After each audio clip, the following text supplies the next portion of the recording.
Welcome to Spring LIB.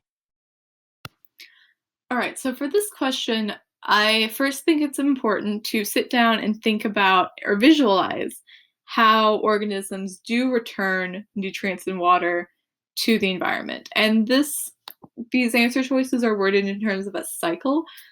So we can sort of think about, I think, how nutrients and water move through the environment and into organisms and out of them in general. So first, let's visualize it.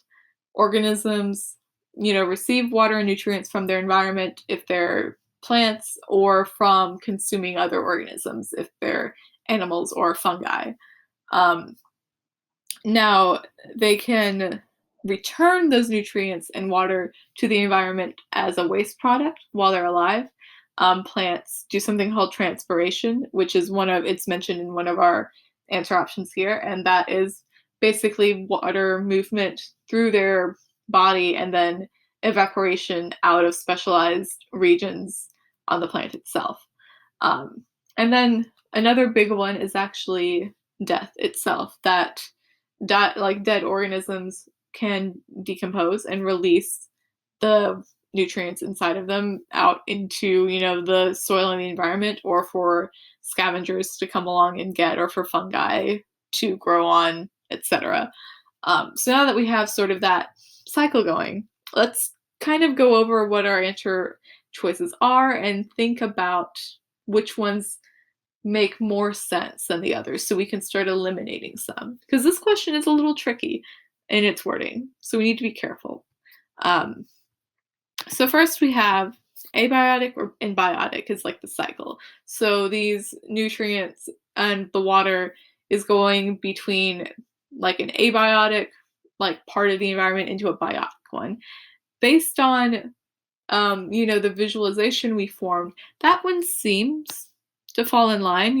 Water and nutrients in the soil entering into a plant, which is a biotic organism, and then that plant dying, let's say, and releasing that back out into its abiotic environment, the soil. That could that could be our answer. But let's go through the other ones too.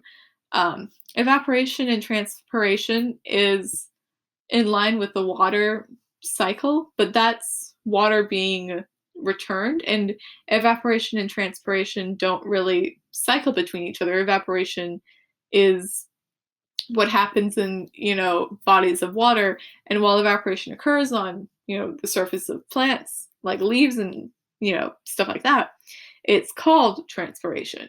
So these are sort of two sides of the same coin and aren't really detailed enough to answer the question either, because the question is also including nutrients and not just water.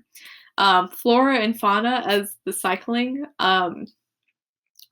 Like I said, animals will eat on plants, and so that's the fauna feeding on the flora, but how the fauna are returning these nutrients in the water to its environment isn't really covered in this option choice. So I think we can probably cut that one out. Temperature, cycling between temperature and moisture, doesn't really make sense in terms of our visualization. It seems a bit out of place as well. So we can probably also cut that out. But let's take a look at our visualization once again, just to make sure before we settle on that we're not missing anything.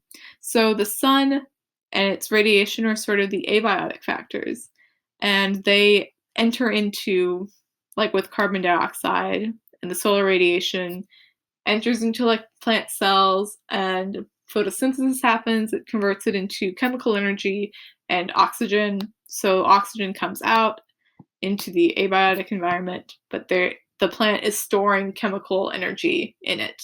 That chemical energy can be taken by, let's say this is like a random herbivore, so that this little guy gets some energy, some nutrients, probably some of the water that's traveling through the plant, and like some of the nutrients that the plant is getting from the soil too. So this is like going from the abiotic to the biotic environment. Now this herbivore can either be eaten by this other guy, or it can just straight up die. I'm sorry, it happens. Um, and once, in this case, the predator, who can also die, the predator will either get those nutrients in, the water that's sort of in the cells or like in the body of the herbivore. Um, but in either case, one of them is going to die. And when they do, all of those nutrients in the water that came from this plant from the first place get decompose and return to the soil or the abiotic environment. Or they can go into, fungi that are, feeding off of the decomposition process. But fungi will also die and return these nutrients in the water to its abiotic environment in the soil.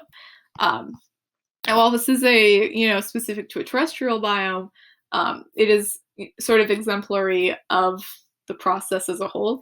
So I think it's safe to say that our answer is A.